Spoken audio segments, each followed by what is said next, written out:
Basicity of amines. चलिए शुरू करते हैं। Amines are basic in nature, ये आपने कई बार सुना होगा। ठीक है, कार्बोक्सिलिक एसिड्स एक ऐसा ऑर्गेनिक फंक्शनल ग्रुप है जो एसिडिक नेचर का है, और अमाइंस एक ऐसा फंक्शनल ग्रुप है जो बेसिक कैरेक्टर का है। तो अब हमें ये जानने की कोशिश करना है कि अमाइंस बेसिक क्यों होते हैं, इनमें ऐसी क्या खास और बात होती है जिसके वजह से इसमें बेसिक कैरेक्टर देखने को मिलता है। ठीक है, और हमें ये भी जानने का है कि फिर अगर primary amine, secondary amine, tertiary amines आपस में इनको कंपेयर करें, एरोमेटिक अमाइंस को आपस में इनके साथ कंपेयर करें, तो किसी की बेसिक स्ट्रेंथ ज्यादा और किसी की कम, ऐसा है तो क्यों है। ठीक है, तो शुरुआत करते हैं बच्चों अभी की डिस्कशन के साथ, and the discussion is about basicity of amines. ठीक है, तो इसका पहला रीजन है बेसिक कैरेक्टर अमाइंस में क्यों आता है। It is due to the presence of lone pair of electrons. ठीक है, lone pair of electrons on the nitrogen atom. ठीक है बच्चों, अगर आप अमोनिया बनाएंगे, प्राइमरी अमाइन बनाएंगे, सेकेंडरी अमाइन बनाएंगे, या तो फिर आप टर्शियरी अमाइन बना लीजिए, सभी में नाइट्रोजन है। आप एरोमेटिक अमाइन से बनाएंगे तो उसमें भी नाइट्रोजन होता है। इस नाइट्रोजन की विशेषता क्या होती है। अगर आप नाइट्रोजन की इलेक्ट्रॉनिक कॉन्फ़िगरेशन लिखिएगा बच्चों, तो नाइट्रोजन की इलेक्ट्रॉनिक कॉन्फ़िगरेशन कुछ इस तरह से है 2,5, और ये बाहर के जो 5 इलेक्ट्रॉन इसको अगर हम लिखे, that is 2s2, 2p(x1), 2p(y1) and 2p(z1). अब ये जो 5 इलेक्ट्रॉन्स है बच्चों आउटर शेल के, इन 5 इलेक्ट्रॉन्स में खास बात यह है कि ये जो 3 इलेक्ट्रॉन्स है 2p वाले, ये अनपेयर्ड इलेक्ट्रॉन्स है, सिंगल इलेक्ट्रॉन्स है। इसका मतलब है कि दे कैन मेक बॉन्ड्स। तो आप देखो अमोनिया ने भी 3 बॉन्ड बनाए नाइट्रोजन में, प्राइमरी अमाइन में भी नाइट्रोजन ने 3 बॉन्ड बनाए, सेकेंडरी अमाइन में भी टोटल 1, 2 और 3 बॉन्ड बने, और टर्शियरी अमाइन में भी 3 बॉन्ड बने। लेकिन व्हाट अबाउट दीस 2 इलेक्ट्रॉन्स जो 2s2 के हैं। ठीक है बच्चों, ये लोग हाइब्रिडाइजेशन करते हैं, और हाइब्रिडाइजेशन करने के बाद भी वो पेयर्ड इलेक्ट्रॉन ही रह जाते हैं। और ये पेयर्ड इलेक्ट्रॉन को हम लोग किस तरह से रिप्रेजेंट करते हैं, तो हम लोग इन पेयर्ड इलेक्ट्रॉन को नाइट्रोजन एटम के आजू में, बाजू में या टॉप में कहीं पे भी दिखा देंगे। ठीक है, कुछ इस तरह से in the form of 2 dots. ठीक है, और बच्चों एक थ्योरी आपने पहले पढ़ी है कभी, जिसका नाम है लुईस थ्योरी। ठीक है, लुईस थ्योरी कहती है कि जिस एटम के पास पेयर ऑफ इलेक्ट्रॉन्स होते हैं और वो ये पेयर ऑफ इलेक्ट्रॉन्स किसी दूसरे स्पीशीज का शेयर कर सकते हैं, तब ऐसी सिचुएशन में इन कंपाउंड्स को बेसिक कंपाउंड्स कहते हैं। तो चूंकि ammonia, primary amine, secondary amine, tertiary amine सब में सेम नाइट्रोजन है। ठीक है, वो नाइट्रोजन के पास लोन पेयर ऑफ इलेक्ट्रॉन है, और वो लोन पेयर ऑफ इलेक्ट्रॉन्स वो किसी इलेक्ट्रॉन डेफिशिएंट स्पीशीज को दे सकते हैं। इलेक्ट्रॉन डेफिशिएंट स्पीशीज मतलब जिनके पास इलेक्ट्रॉन की कमी है, इनके पास तो इलेक्ट्रॉन का पेयर एक्सेस है, वो उन लोगों को दे देंगे जिनके पास इलेक्ट्रॉन स्पीशीज नहीं है, कम है, डेफिशिएंट है। ठीक है, तो ऐसे वक्त हम बोलते हैं कि इन लोग बेसिसिटी दिखाते हैं, और इस थ्योरी का नाम था लुईस थ्योरी। ठीक है, जिसने ये कॉन्सेप्ट बताया था। उन्होंने कहा था कि जो इलेक्ट्रॉन पेयर डोनेट करते हैं, शेयर करते हैं अपने एंड से, वो बेसिस कहलाते हैं, और जो इलेक्ट्रॉन पेयर के एक्सेप्टर्स रहते हैं वो एसिड्स कहलाते हैं। That was Lewis theory. तो अब यहाँ पर एक एग्जांपल आपके सामने अवेलेबल है बच्चों। ठीक है, एमी मतलब मिथिल। आप आगे बढ़ने के पहले ध्यान रख लीजिए, एमी यानी मिथिल। उसी तरह से कभी कभी ईटी लिखा रहता है, ईटी स्टैंड्स फॉर इथिल। ठीक है, तो M E for methyl, E T for ethyl. तो यहाँ पे 3 बार एमी है, मतलब ट्राइमिथिल अमाइन। ठीक है, 3 बार मिथिल, बाद में एन, यानी ट्राइमिथिल अमाइन आपको यहाँ दिखाया गया है। और ये जो ट्राइमिथिल अमाइन है बच्चों, इसके पास आपको दिख रहा है एक पेयर ऑफ इलेक्ट्रॉन नाइट्रोजन के पास। ये नाइट्रोजन अपना इलेक्ट्रॉन पेयर BF3 के बोरॉन से शेयर करता है। Boron is electron deficient, BF3 molecule में बोरॉन इज इलेक्ट्रॉन डेफिशिएंट, और ट्राइमिथिल अमाइन में नाइट्रोजन इलेक्ट्रॉन रिच स्पीशीज है, ये अपना इलेक्ट्रॉन पेयर इसके साथ शेयरिंग करता है। इस तरह से इलेक्ट्रॉन इस एंड से उधर शिफ्ट होता है, और एक बॉन्डिंग बन जाती है इनके बीच में। बच्चों ये बॉन्डिंग कहलाती है कोऑर्डिनेट बॉन्ड। आपने इससे पहले कभी पढ़ा होगा कि एक एटम अपनी स्पीशीज सॉरी इलेक्ट्रॉन पेयर किसी दूसरे एटम के साथ शेयर करे दूसरे कंपाउंड में, तो वहां पे एक बॉन्ड बन जाता है जिसे हम कहते हैं कोऑर्डिनेट बॉन्ड या डायटिव बॉन्ड। तो यहाँ पर बॉन्ड जो बना वो तो बन गया, लेकिन हमने देखा क्या है कि ट्राइमिथिल अमाइन या इसके अलावा कोई दूसरा अमाइन का भी एग्जांपल ले सकते थे, वो अपने नाइट्रोजन के electron pair electron deficient species के साथ शेयर कर सकते हैं, और इस वजह से हम उन्हें बेसिक मानते हैं। ठीक है बच्चों, तो ये हमारा हुआ पहला कॉन्सेप्ट बेसिसिटी एक्सप्लेन करने का। इसके अलावा हम बेसिसिटी को मेजर भी करना चाहते हैं। बेसिक तो है, ये समझ में आ गया। बेसिसिटी को मेजर करना चाहते हैं बच्चों, तो उसे मेजर करने के लिए क्वांटिटाइज करना पड़ेगा, मतलब उसको कंपेयर करने के लिए मेजरिंग वैल्यू को पता करनी पड़ेगी। जैसे दो बच्चों के परसेंटेज हम यूज करते हैं तो कंपेयर की कौन होशियार है, कौन उनके मुकाबले कम होशियार है। जैसे एक को 85% है, एक को 90% है, और अगर दोनों सेम क्लास के स्टूडेंट्स ने सेम एग्जाम दी, हम बोलेंगे 90 वाला ज्यादा होशियार हो गया एज कम्पेयर टू 85। नंबर्स क्या करते हैं, हमें क्वांटिफाई करने में मदद करते हैं, मतलब कंपैरिजन करने में मदद करते हैं। तो बेसिक तो है अमाइंस, लेकिन कौन ज्यादा बेसिक कौन कम बेसिक, ये कंपैरिजन हम चाहते हैं। तो बेसिक स्ट्रेंथ को हमें क्वांटिटेटिवली पता करना पड़ेगा, और उसे पता करने के लिए हमारे पास जो तरीका है बच्चों, ठीक है, that is called measurement of PKV. PKV क्या है, तो it is value which measures KV. KV को हम बोलते हैं डिसोसिएशन कांस्टेंट ऑफ बेस। क्या बोलते हैं केवी को? Dissociation constant of base. Dissociation constant of base. और PKV is potential of KV, यानी कि ऐसा number value, this is a number which is called potential of KV, ठीक है, यानी कि potential of dissociation constant of base which can help you to measure and compare, ठीक है, major and compare basis. ये बच्चों बिल्कुल वैसा ही कॉन्सेप्ट है जो आप कार्बोक्सिलिक एसिड्स में देखते थे। वहां Ka और pKa ऐसे दो वर्ड्स होते थे। Ka used to stand for dissociation constant of that carboxylic acid, और pKa used to stand for a value, numerical value, that was potential of acid, which used to measure and compare the acids. वहां पे acids के Ka और pKa था, यहाँ basis के Kb और pKb, ये कॉन्सेप्ट है, ठीक है। इनको मेजरमेंट्स में इस्तेमाल कैसे करते हैं, ये आप अलग टाइटल में सीखते हो। टाइटल का नाम है आयनिक इक्विलिब्रियम, ठीक है। वहां पर आपको ये सिखाते हैं एसिड्स और बेसिस के कंपैरिजंस, हम Kb, pKb, pKa, Ka इन सब की मदद से कैसे कर सकते हैं। फिलहाल आपको इतने वैल्यूज पता रहने चाहिए कि Kb stands for dissociation constant of base and pKb stands for a number value which is determined from Kb and it is used to measure and compare the bases strength. Base की जो strength होती है उसे compare करने के हम इस्तेमाल करते हैं, ठीक है। अब अगर आपको इतना ध्यान रहेगा बच्चों, तो इसके आगे का हम देख सकते हैं। What is next? लॉरेंस ब्रॉनस्टेड करके साइंटिस्ट है जिन्होंने आयनिक इक्विलिब्रियम टाइटल में हमें एसिड बेस के बेसिस पे एक इक्विलिब्रियम कॉन्सेप्ट एक्सप्लेन किया था, ठीक है। वो कुछ हम यहाँ पर रिप्रेजेंट कर रहे हैं। N with two dots can represent any amine, ठीक है। ये प्राइमरी सेकेंडरी टर्शियरी में से कोई भी अमाइन हो सकता है, let it be any amine. उसे हमने पानी में डाल दिया, ठीक है। HOH stands for water. आपके साथ ऑलरेडी सॉल्युबिलिटी में डिस्कस हो चुका है कि water is a polar solvent, उसमें प्लस और माइनस चार्जेस होते हैं, plus delta and minus delta, ठीक है। हमने शॉर्ट में भी प्लस और माइनस लिख दिया है। तो होता क्या है कि हम जैसे अमाइन को पानी में इंट्रोड्यूस करते हैं तो एक बड़ा यूनिक सा बिहेवियर देखने को मिलता है, और वो कुछ ऐसा है कि ये जो H+ है नाइट्रोजन की तरफ अट्रैक्ट हो जाता है। H+ बोले तो इलेक्ट्रॉन डेफिशिएंट हो गया, और नाइट्रोजन के पास इलेक्ट्रॉन पेयर है। नाइट्रोजन अपना इलेक्ट्रॉन पेयर इस हाइड्रोजन के साथ शेयर करना शुरू करता है, और हाइड्रोजन अपना पॉजिटिव चार्ज लेके नाइट्रोजन के पास अट्रैक्ट हो जाता है। तो अब लॉरी ब्रॉनस्टेड की थ्योरी क्या कहती है बच्चों? ये थ्योरी बोलती है कि कभी भी कोई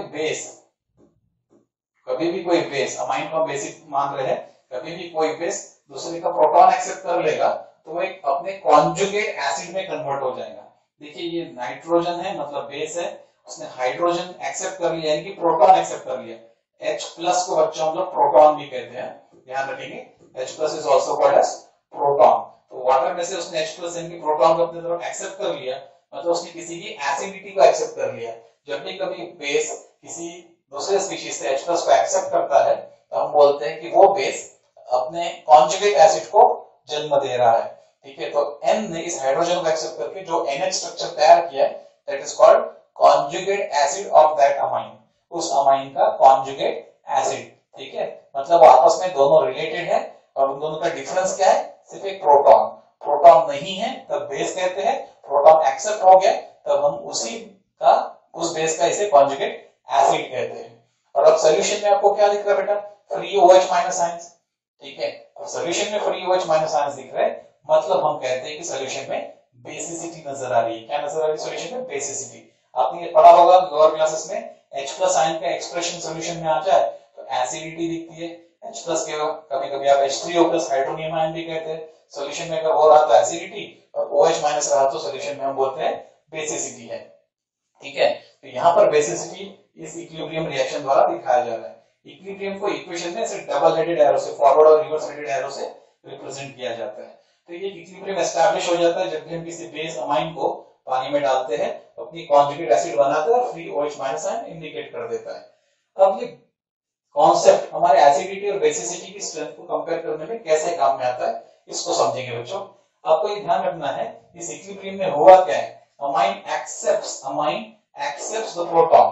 ठीक है, और जो प्रोटॉन एक्सेप्टर है, लॉरी-ब्रॉन्स्टेड की थ्योरी क्या कहती है, लॉरी-ब्रॉन्स्टेड की थ्योरी कहती है कि प्रोटॉन एक्सेप्टर जो होते हैं, प्रोटॉन एक्सेप्टर जो होते हैं वो होते हैं बेस, और प्रोटॉन डोनर्स जो होते हैं, प्रोटॉन डोनर्स जो होते हैं वो होते हैं एसिड्स। ये लॉरी और ब्रॉन्स्टेड की थ्योरी कहती है। तो अगर आपको ये थ्योरी याद रहती है तो अमाइन ने यहाँ पे प्रोटॉन एक्सेप्ट किया है, इसलिए वो क्या कहना है बेटा, बेस। वाटर ने यहाँ पे प्रोटॉन डोनेट कर दिया, इसलिए वो हो गया एसिड। ठीक है, अब इस बेस ने वाटर से प्रोटॉन लेने के बाद क्या बना लिया, अपना कॉन्जुगेट एसिड। ठीक है, अब इसमें हम बोलेंगे इक्विलिब्रियम किधर जा रहा है, लेफ्ट से राइट में। ये डबल हेडेड एरो जो है, फॉरवर्ड रिवर्स एरो बोलेंगे, इसके इधर वाले हिस्से को बोलेंगे लेफ्ट हैंड साइड, इसको बोलेंगे राइट हैंड साइड। तो इक्विलिब्रियम मतलब कि ये बैलेंस किस तरफ शिफ्ट हो रहा है, टुवर्ड्स द राइट। ठीक है, तो अब जब भी आप किसी एसिड को और बेस को कंपेयर करते हैं, यहाँ पे हम बेस को कंपेयर करना चाह रहे हैं, तो हम इसी इक्विलिब्रियम के बेसिस पे वर्क करने की बात करते हैं। कैसे, समझ लीजिए। For stronger base equilibrium shifts towards right. अगर ये इक्विलिब्रियम राइट की तरफ जाएगा, मतलब बैलेंस इस तरफ रहेगा, तो सॉल्यूशन में OH माइनस ज्यादा क्वांटिटी में रहेगा, मतलब बेसिसिटी हमें ज्यादा मिलेगी देखने को।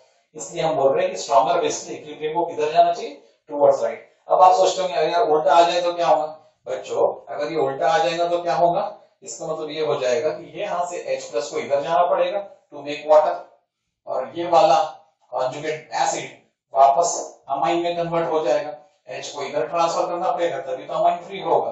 तो उसके वजह से ये बेसिसिटी न्यूट्रलाइज हो जाएगी, जो OH माइनस की बेसिसिटी है वो न्यूट्रलाइज हो जाएगी। तो सॉल्यूशन में बेसिक स्ट्रेंथ काफी कम देखने को मिलेगा। तो इक्विलिब्रियम अगर कहीं लेफ्ट में शिफ्ट हो रहा होता तो बेसिसिटी कम हो रही होती, यहाँ पर हो रहा है इक्विलिब्रियम राइट में शिफ्ट, इसलिए बेसिसिटी बढ़ रही है। उम्मीद करता हूं आपको ये बात समझ में। चलिए तो हम फिर से एक बार दोहराते हैं, for stronger base equilibrium shifts towards right. ठीक है, अब इसका वैल्यूज पे क्या फर्क पड़ता है, तो स्ट्रॉन्गर बेस में हमें Kb की वैल्यू हायर मिलती है, स्ट्रॉन्गर बेस में Kb की वैल्यू हायर मिलती है और Pkb की वैल्यू लोअर मिलती है। यानी कि आप इस कॉन्सेप्ट को कैसे लिखेंगे, ठीक है, strength of base is directly proportional to Kb। ठीक है, मतलब बेसिक स्ट्रेंथ ज्यादा कब मानेंगे, जब Kb की वैल्यू ज्यादा रहेगी। बड़ी इंपॉर्टेंट बात है बच्चों, ध्यान रखना। बेस की स्ट्रेंथ कब ज्यादा मानेंगे, जब रिलेटिवली दो कंपाउंड्स में Kb की वैल्यू ज्यादा जिसकी होगी उसको हम स्ट्रॉन्गर बेस मानेंगे। लेकिन Kb की value is inversely proportional to Pkb। इसका मतलब यह हुआ कि जिसका Pkb कम रहेगा उस बेस का स्ट्रेंथ ज्यादा रहेगा। फिर से सुन लो बच्चों, ये कॉन्सेप्ट में बिल्कुल भूल कर भी गलती मत करना। एसिड्स में भी ऐसा ही सीखा है आप लोग ने कार्बोक्सिलिक एसिड में। मेरा सजेशन है कि कार्बोक्सिलिक एसिड में चलो हम ये कॉन्सेप्ट डिस्कस कर रहे थे, वहां वाला पार्ट आप जरूर एक बार रिवाइंड करके देखिएगा। चलिए फिर से दोहराता हूं, strength of base is directly proportional to Kb and inversely proportional to Pkb। इसका मतलब कि अगर किसी सॉल्यूशन में बेसिक सॉल्यूशन में Pkb की वैल्यू लोअर है तो उसकी Kb की वैल्यू हायर होगी और उस बेस की स्ट्रेंथ भी हायर होगी, मतलब वो ज्यादा बेसिक होगा। ये कॉन्सेप्ट हर बेस के लिए ट्रू है, इसलिए अमाइंस भी तो बेसिक है तो उनके लिए भी ट्रू है।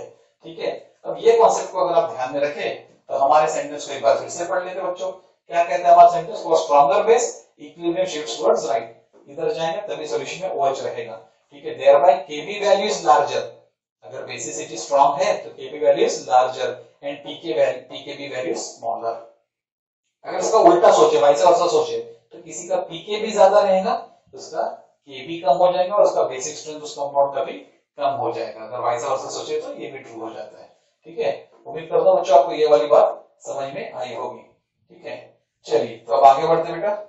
बेसिसिटी का डिस्कशन अभी खत्म नहीं हुआ है, अब हम लोग एलिफेटिक अमाइंस की बेसिसिटी को डिस्कशन करना शुरू करते हैं, इसके बाद एरोमेटिक अमाइंस की डिस्कशन की तरफ बढ़ेंगे।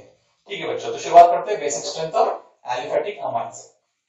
एक्सपेरिमेंटली जब सारे अमाइंस की केबीज और पीकेबीज पता किए गए, मेरा सजेशन है कि बुक्स में इनकी वैल्यूज दी रहती है, बट आपने इनको याद करने में अपना टाइम और एनर्जी बर्बाद नहीं करना है।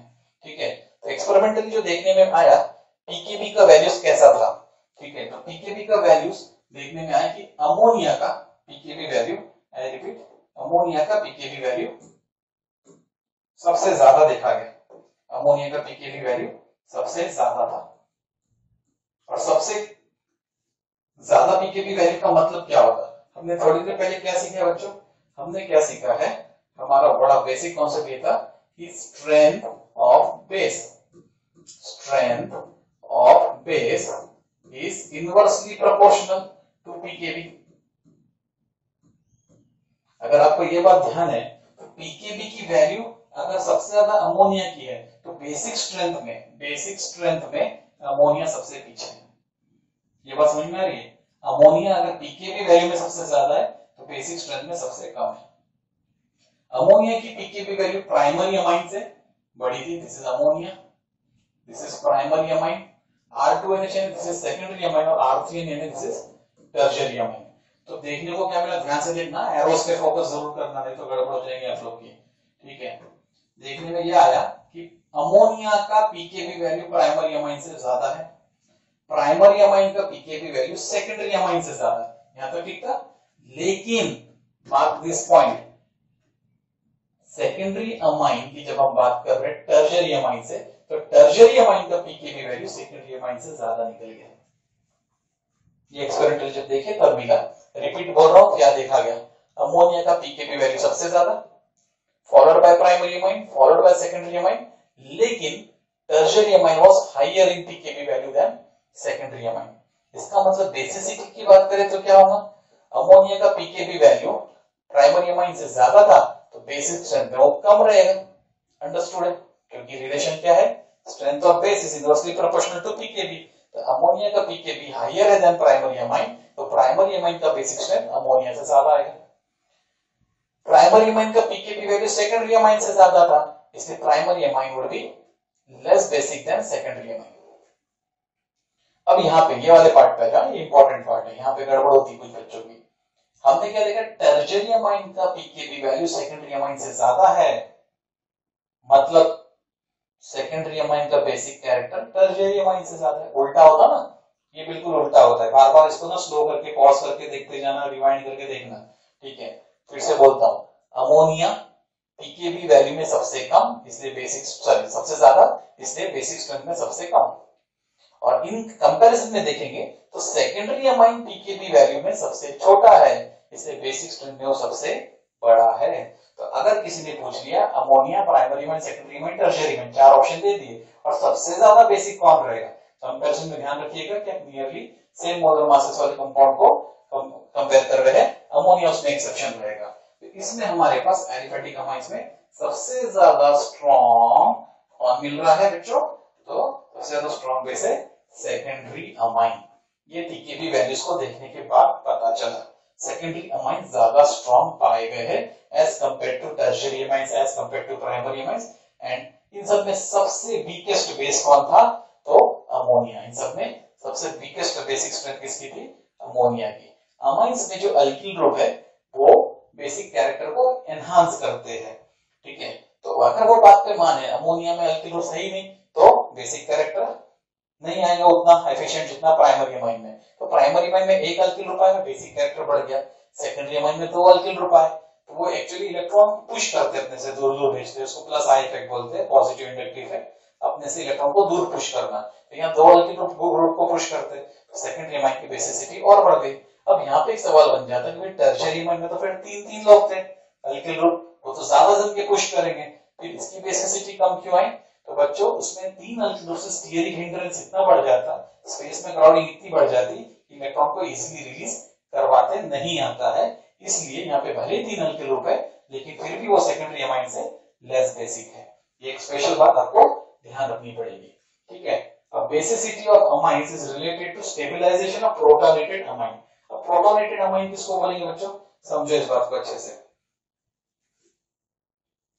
ये अमाइन है, उसने प्रोटॉन यहां से एक्सेप्ट कर लिया, तो ये जो कॉन्जुगेट एसिड तैयार हुआ बच्चों, इसी को हम बोलते हैं प्रोटोनेटेड अमाइन।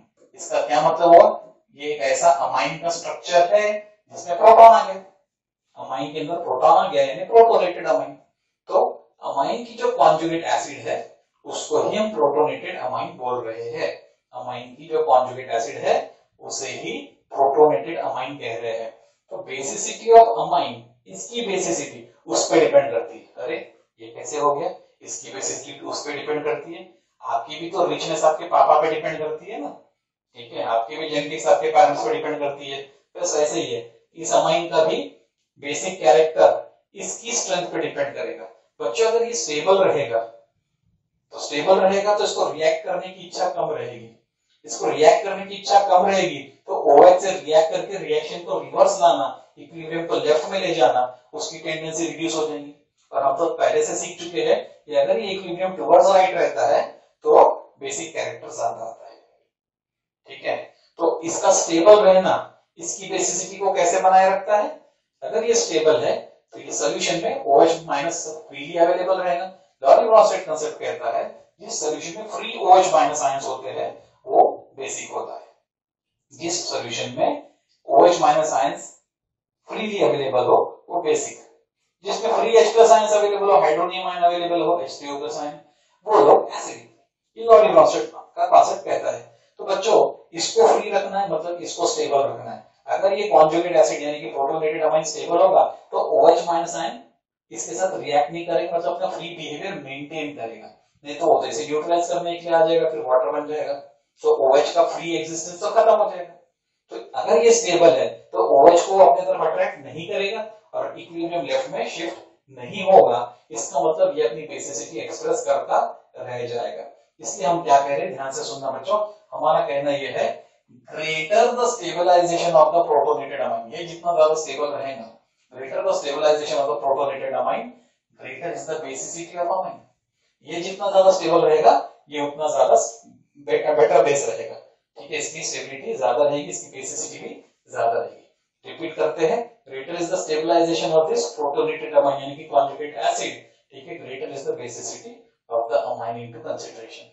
जो अमाइन हम पढ़ रहे हैं उसका जो conjugate acid है यानी प्रोटोनेटेड अमाइन, वो जितना ज्यादा स्टेबल रहेगा, OH को अट्रैक्ट नहीं करेगा, इक्विलिब्रियम लेफ्ट में शिफ्ट नहीं होगा, इसकी बेसिसिटी एक्सप्रेस होते रहेगी। तो greater the stabilisation of protonated amine, greater is the basicity of this amine. पक्का ध्यान रहेगा बेटा, पक्का।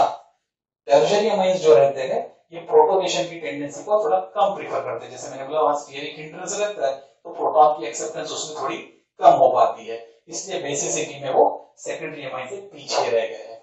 उम्मीद करता हूं ये कॉन्सेप्ट आप यहाँ अप्लाई कर पाए, ठीक है। तो टर्शियरी अमाइन में प्रोटोनेशन की टेंडेंसी थोड़ी कम देखने को मिलती है क्योंकि आगे वाली अल्किल ग्रुप्स बहुत घेर के रहते हैं नाइट्रोजन को, तो उसका लोन पेयर इजीली एक्सपोज्ड नहीं रहता प्रोटॉन को एक्सेप्ट करने के लिए, इसलिए बेसिसिटी में थोड़ा पीछे रह जाता है। और उसकी बेसिसिटी, टर्शियरी की बेसिसिटी सेकेंडरी अमाइन से भी हायर होनी चाहिए थी। तो कभी कभार टीचर्स आपको पूछ सकते हैं यार टर्शियरी अमाइन की बेसिसिटी ज्यादा होनी चाहिए क्योंकि उसमें 3 अल्किल ग्रुप है, हमने क्या देखा था, इसमें एक भी अल्किल ग्रुप नहीं, तो लेस बेसिक, एक अल्किल ग्रुप बेसिसिटी बढ़ गई, 2 अल्किल ग्रुप बेसिसिटी बढ़ गई, तो 3 अल्किल ग्रुप में बेसिसिटी हाईएस्ट होनी चाहिए थी। तो आप क्या जवाब दोगे, भाई 3 अल्किल ग्रुप होने से स्टीयरिक हिंड्रेंस मतलब कि अल्किल ग्रुप ने नाइट्रोजन को, अमाइन के नाइट्रोजन को इस तरह से घेर लिया है सब तरफ से कि वहां पर प्रोटॉन की एंट्री आसानी से नहीं हो पाती है, ठीक है। जिसको अभी भी नहीं समझा, एक विजुअल इंप्रेशन बनाने की अपन कोशिश करते हैं। बच्चों ये है नाइट्रोजन, ये है उसका लोन पेयर, और इसके तरफ किसको अट्रैक्ट होना है, इस प्रोटॉन को, ये वाले प्रोटॉन को आना है इस लोन पेयर के तरफ, तभी तो हम बोलेंगे proton sorry nitrogen lone pair का डोनर हुआ, इसने लुईस बेस, या तो फिर इसने H+ को एक्सेप्ट किया, इसने लॉरी-ब्रॉन्स्टेड बेस। तो ये सब के लिए H+ का नाइट्रोजन के लोन पेयर की तरफ मूव होना जरूरी है। प्राइमरी अमाइन में क्या होता है बच्चों, एक अल्किल ग्रुप रहता, अल्किल ग्रुप में हम लोग मिथिल ग्रुप ले लेते बेटा, मिथिल ग्रुप, एक मिथिल ग्रुप रहता और 2 हाइड्रोजन रहते, ये हो गया प्राइमरी अमाइन। अगर आप सेकेंडरी अमाइन में जाते हैं, अच्छा यहाँ पे देखो कंजेशन कितना, इधर कंजेशन है, इधर में ओपननेस है, तो प्रोटॉन आसानी से आ सकता है, ठीक है। अल्किल ग्रुप्स अपने इलेक्ट्रॉन इधर पुश करते और इस वजह से नाइट्रोजन अपने इलेक्ट्रॉन्स प्रोटॉन की तरफ ले जाने की टेंडेंसी करता है। ठीक है, अब अगर मैंने 2 अल्किल ग्रुप दे दिए, यानी कि एक CH3 और बढ़ा दिया, यहाँ पर भी मैंने एक CH3 कर दिया, ये भी अपने इलेक्ट्रॉन पेयर रिपेल करेगा, मतलब ये दोनों मिलकर ये जो नाइट्रोजन के इलेक्ट्रॉन पेयर है ना बच्चों, ये वाला इलेक्ट्रॉन पेयर नाइट्रोजन का, उसको पुश करेंगे टुवर्ड्स प्रोटॉन आसानी से। लेकिन अब क्या होता है कि जैसे यहाँ पे तीसरी जगह पे भी अल्किल ग्रुप आ जाता है, तीसरी जगह पे अगर अल्किल ग्रुप आ जाए, यानी कि यहाँ पर भी एक CH3 आ जाए, ठीक है, तो हमारा एक्सपेक्टेशन है कि ये भी इलेक्ट्रॉन पेयर को पुश करने में मदद करेगा। लेकिन दिक्कत ये हो जाती है कि यहाँ पे इतनी क्राउड बढ़ जाती है 3-3 अल्किल ग्रुप आने के से कि ये हाइड्रोजन को खड़े रहने को जगह नहीं मिलती। इस डायग्राम में ऐसा समझो, ये नाइट्रोजन है, ये पहला अल्किल ग्रुप, ये दूसरा अल्किल ग्रुप,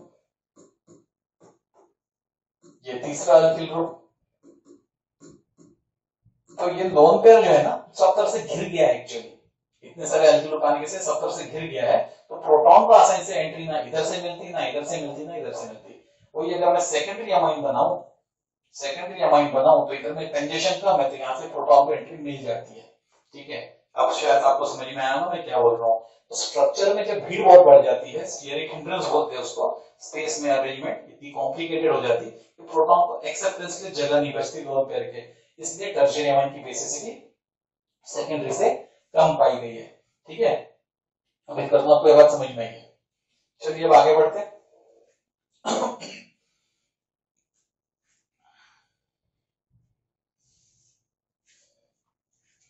अब एरिल अमाइंस यानी कि एरोमेटिक अमाइंस की बेसिसिटी को डिस्कस करेंगे बेटा।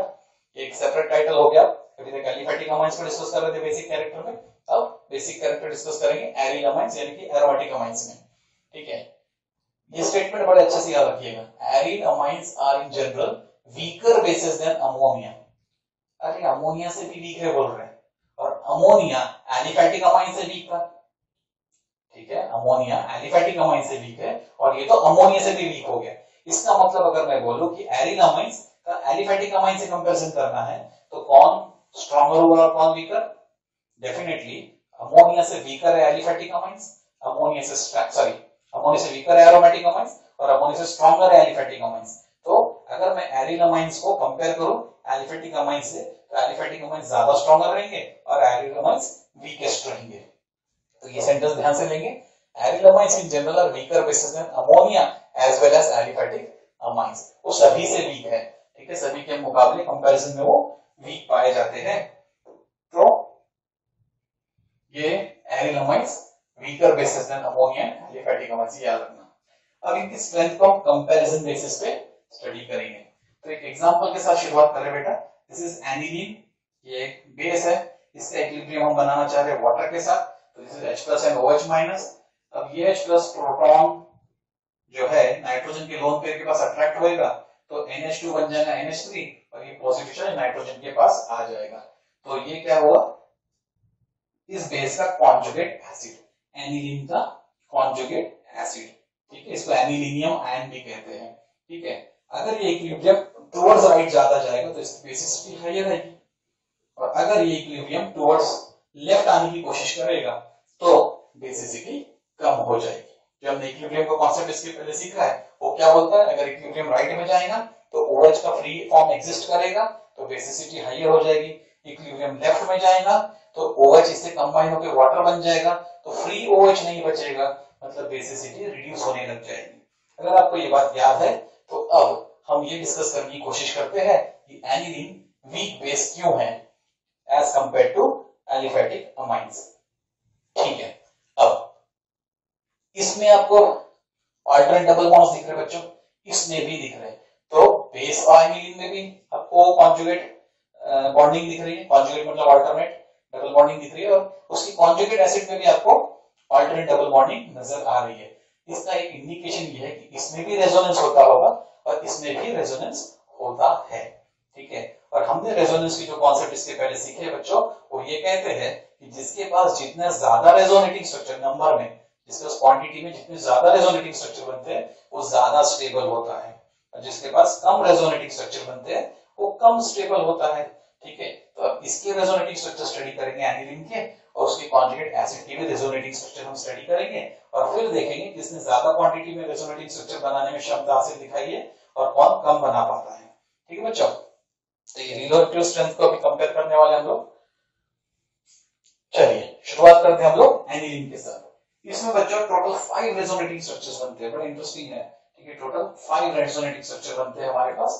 कैसे बनते हैं समझ लेंगे, इस पे फोकस कीजिए जिसे हमने स्ट्रक्चर नंबर 1 कहा है। ठीक है, ये प्योरली एनिलीन का मॉलिक्यूल है। इसमें रेजोनेंस की शुरुआत कैसे होती है, नाइट्रोजन का जो लोन पेयर है, ठीक है, नाइट्रोजन का जो लोन पेयर है ये माइग्रेट हुआ टुवर्ड्स दिस बॉन्ड, इस बॉन्ड की तरफ माइग्रेट हुआ। एज अ रिजल्ट इस जगह पे देखो आपको डबल बॉन्ड नजर आ रहा है, क्योंकि 2 इलेक्ट्रॉन मिलकर एक बॉन्ड बनाते हैं। तो ये इलेक्ट्रॉन पेयर जैसे ही यहाँ आया डबल बॉन्ड बन गया, तो उसके आते से यहाँ पे जो डबल बॉन्ड एग्जिस्ट करता है बच्चों, उसका तकलीफ हो गई। कैसे तकलीफ हो गई, एक्स्ट्रा इलेक्ट्रॉन्स आएंगे तो इलेक्ट्रॉन इलेक्ट्रॉन रिपल्शन बढ़ेगा। दूसरा, अगर आप यहाँ के कार्बन की वैलेंसी की बात करें, यहाँ पे कार्बन होता है तो ऑलरेडी 1 2 3 और 4 है, 1 2 3 और 4, ऐसे उसकी 4 वैलेंसी है। अब अगर यहाँ पर इस जगह पर वैलेंसी 4 नंबर, इस जगह पे एक और बॉन्ड बन जाता है यहाँ पे, तो कार्बन की वैलेंसी कितनी हो जाएगी, 5 हो जाएगी, मतलब वो अनस्टेबल हो जाएगा। तो अपनी स्टेबिलिटी बढ़ाने के लिए वो क्या करता है, यहाँ का जो पाई बॉन्डेड इलेक्ट्रॉन है उसे शिफ्ट कर देता है। तो यहाँ पे जैसे इलेक्ट्रॉन शिफ्ट होगा, इस जगह पे वो इलेक्ट्रॉन आएंगे तो यहाँ पर आपको एक नेगेटिव चार्ज बढ़कर दिखेगा। मतलब सिंपल भाषा में ये जो 2 इलेक्ट्रॉन्स थे वो इस जगह पे शिफ्ट हो चुके हैं, इसलिए यहाँ पर आपको नेगेटिव चार्ज दिख रहा है। या तो आप दूसरे सिंपल तरीके से बात करें, एकदम लोकल लैंग्वेज में अपने समझने के लिए सिंपल हो जाए से कि भैया इसका डबल बॉन्ड उधर गया तो उसके इलेक्ट्रॉन इसको आ गए एक्सचेंज। तेरे डबल बॉन्ड मैं रख लेता तो मेरे इलेक्ट्रॉन तू रख ले एक्सचेंज, ठीक है ना, मेरी कॉपी तू रख ले, तेरा पेन मैं रख लेता हूँ एक्सचेंज। ठीक है, उस तरह से वो याद रखने का तरीका कि भाई ये डबल बॉन्ड यहाँ दिख रहा है, यहाँ का इलेक्ट्रॉन पेयर आपने इधर ले लिया। बट एनीवेज एक्चुअल में क्या हुआ, जो इलेक्ट्रॉन पेयर नाइट्रोजन का था वो यहाँ पर आके डबल बॉन्डेड हुआ, तो यहाँ पे इलेक्ट्रॉन को रिपल्शन मिला, वो यहाँ से मूव हुआ और यहाँ पे नेगेटिव चार्ज के फॉर्म में एग्जिस्टेंस में आ गए। अब फ्री इलेक्ट्रॉन्स कभी भी टेंडेंसी दिखाएं कि मुझे बॉन्ड बनाना है, तो जब ये इलेक्ट्रॉन्स यहाँ पे आते हैं तो इस सिंगल बॉन्ड को डबल बॉन्ड में कन्वर्ट करते हैं, और जैसे ही वो डबल बॉन्ड में कन्वर्ट करते हैं तो यहाँ पे already double bonded electron repulsion लेकर अपने इलेक्ट्रॉन्स को माइग्रेट करा देता है टू द नेक्स्ट पोजीशन। इसे नेक्स्ट पोजीशन पे आपको नेगेटिव चार्ज दिख रहा है। फिर जब वो कहानी जो यहाँ बताए थे यहाँ शुरू हो जाएंगे। ये नेगेटिव चार्ज जैसे यहाँ पे अपना डबल बॉन्ड बनाने जाएगा तो यहाँ का जो पाई बॉन्डेड इलेक्ट्रॉन है वो रिपल्शन लेके इस पोजीशन पे आ जाएगा। जैसे ही वो इस पोजीशन पे आएगा यहाँ पे नेगेटिव चार्ज आ जाएगा। अब ये नेगेटिव चार्ज क्या करेगा, वापस वही जो आपने यहाँ पे देखा, कोई इधर पे आके डबल बॉन्ड बनाना चाहेगा, ये नेगेटिव चार्ज क्या कर रहा है, यहाँ आ रहा है और यहाँ पे डबल बॉन्ड जनरेट कर रहा है। जैसे यहाँ डबल बॉन्ड जनरेट होगा उसकी एडजेसेंट वाला डबल बॉन्ड रिपल्शन पाएगा, वो टूटेगा और इलेक्ट्रॉन वापस नाइट्रोजन को लौटा देगा। अब ये पांचवा स्ट्रक्चर जो बना बच्चों, गौर से देखो, वो पहले स्ट्रक्चर जैसा ही है, पांचवा स्ट्रक्चर पहले स्ट्रक्चर जैसा ही है। फर्क क्या आ गया, यहाँ पर इधर डबल बॉन्ड, इधर डबल बॉन्ड, इधर डबल बॉन्ड, और इसमें अब क्या हो रहा है, यहाँ का डबल बॉन्ड सिंगल में आ गया, जो सिंगल था वो डबल हो गया, फिर ये डबल बॉन्ड यहाँ पे सिंगल हो गया और यहाँ जो सिंगल बॉन्ड था वो डबल हो गया, फिर ये डबल बॉन्ड की लोकेशन सिंगल हो गई और सिंगल बॉन्ड की पोजीशन डबल हो गई। ठीक है, अगर आपको अब ये वाली बात समझ में आई है तो इसी को अब आगे कंटिन्यू करते। यहां से हमने वहां तक जाना देख लिया, स्ट्रक्चर 1 से स्ट्रक्चर 5 तक जाना देख लिया। इसके आगे अगर आप ये रेजोनेंस को रिवर्स डायरेक्शन में कंटिन्यू करेंगे तो आप स्ट्रक्चर 5 से स्ट्रक्चर 1 तक भी आ सकते हैं। जिस साइकिल में आप ऐसे गए उसका उल्टा साइकिल सोचो तो ऐसे भी बन जाएगा। मतलब कि ये सारे इलेक्ट्रॉन्स आपस में रोटेट होते होते 5 अलग अलग स्ट्रक्चरल फॉर्म्स में एग्जिस्ट कर सकते हैं। और अगर ये 5 स्ट्रक्चर्स में एग्जिस्ट कर सकते हैं तो हम बोलते हैं कि एनिलीन के 5 रेजोनेटिंग स्ट्रक्चर्स है, 5 इसके कैनोनिकल फॉर्म्स है, रेजोनेटिंग स्ट्रक्चर्स है। ठीक है, अब ये हमने देख लिया रिलेटेड टू एनिलीन। अब देखना शुरू करते हैं इसके कॉन्जुगेट एसिड की तरफ। इसके कॉन्जुगेट एसिड के बारे में बात करते हैं। इसके कॉन्जुगेट एसिड का स्ट्रक्चर याद करो, हमने पहले इक्विलिब्रियम बताया था आपको और उस इक्विलिब्रियम में ये कॉन्जुगेट एसिड तैयार हुई थी, याद आ रहा है आपको। अभी हमने इसके 5 स्ट्रक्चर देखे, इसके कितने स्ट्रक्चर बनते हैं उसको देख लेते हैं। तो बच्चों ये है हमारा कॉन्जुगेट एसिड यानी कि एनिलीनियम आयन। इसकी तरफ ध्यान देते हैं, इसमें यहाँ पे भी लोन पेयर नहीं है क्योंकि इसने ऑलरेडी एक प्रोटॉन एक्सेप्ट कर लिया है, तो लोन पेयर नहीं है, इंस्टेड वहां पर क्या है, एक पॉजिटिव चार्ज। तो यहाँ से इलेक्ट्रॉन यहाँ के डबल बॉन्ड तो बनाएंगे नहीं, और वो डबल बॉन्ड यहाँ नहीं बनाएंगे, तो वहां के इलेक्ट्रॉन्स घूम घूम कर जो अंदर आ रहे थे वापस वहां पे जा रहे थे, वाली प्रोसेस तो रुक गई, वाली प्रोसेस नहीं होगी। यहाँ पे पिछली बार देखो, मैं थोड़ा रिवाइंड करके दिखाता हूँ। यहाँ पे आपके पास डबल बॉन्ड था तो वो यहाँ आया और फिर रेजोनेंस में एंट्री किया और एंड में वापस अपनी ओरिजिनल जगह पे गया। मतलब रिंग के इलेक्ट्रॉन्स के अलावा नाइट्रोजन के भी loan pair of electrons resonance में पार्टिसिपेट किए। लेकिन अब हमारे पास जो कॉन्जुगेट एसिड है उसमें यहाँ पे इलेक्ट्रॉन नहीं है, तो वो इलेक्ट्रॉन्स इस रेजोनेंस में एंट्री नहीं ले पाएंगे। तो फिर रेजोनेंस कितना होगा? उतना ही जो कि बेंजीन में देखते थे। क्या देखते थे? इधर का इलेक्ट्रॉन इधर तो डबल बन गया सिंगल, और यहाँ का सिंगल बॉन्ड बन गया डबल। फिर इधर का इलेक्ट्रॉन इधर, ये डबल बॉन्ड बन जाएगा सिंगल बॉन्ड, और इस जगह पे आ जाएंगे डबल बॉन्ड। फिर क्या होता? तो ये डबल बॉन्ड माइग्रेट होगा यहाँ पर, ये डबल बॉन्ड का बन जाएगा सिंगल बॉन्ड, और यहाँ पे सिंगल बन जाएगा डबल बॉन्ड। ठीक है, मतलब यहाँ पे दो ही स्ट्रक्चर पॉसिबल हुए। रिवर्स भी कर सकते हैं आप, इसको यहाँ लाओगे ऐसा दिखेगा,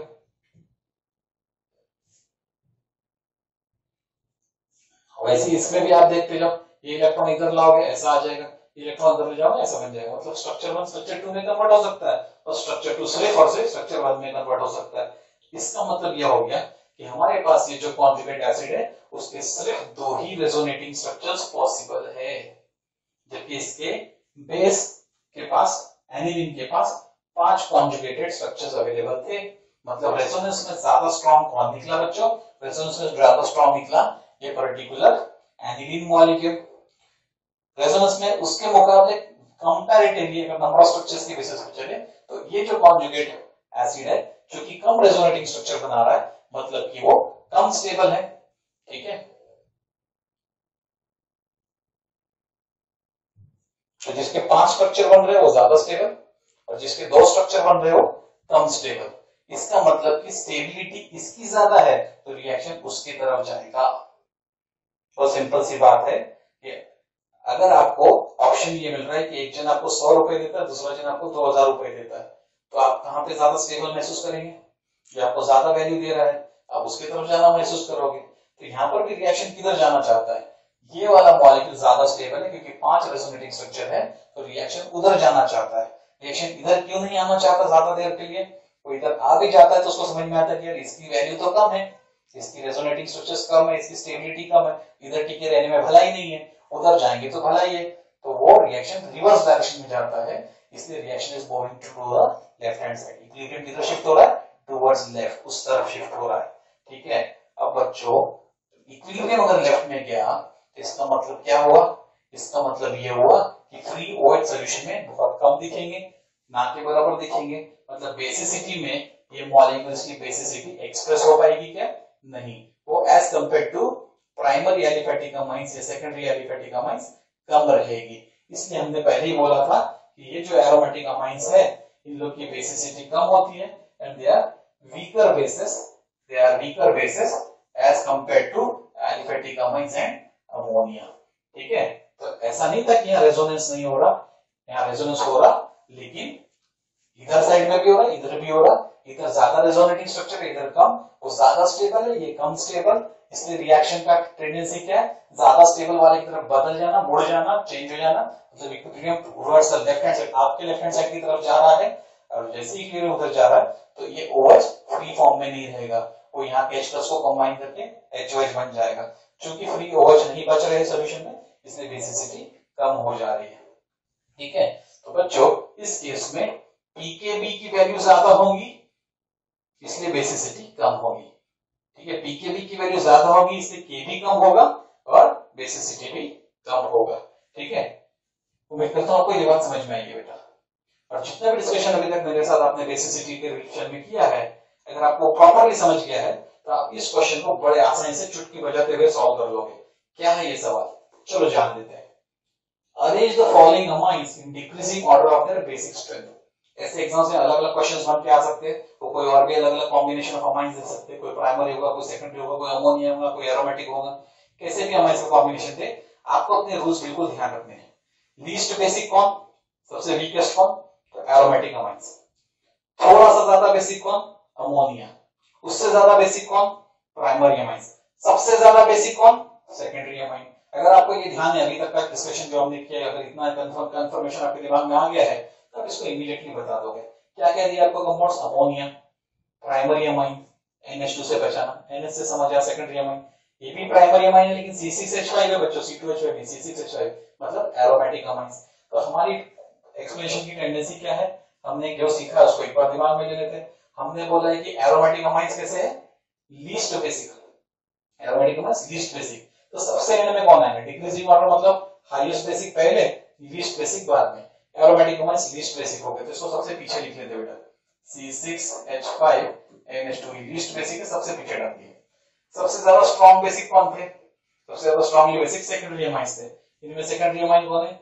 R2NH, CH3 twice NH, ये सबसे ज्यादा बेसिक होगा, इसको पहले ले लेते CH3 twice NH, ठीक है।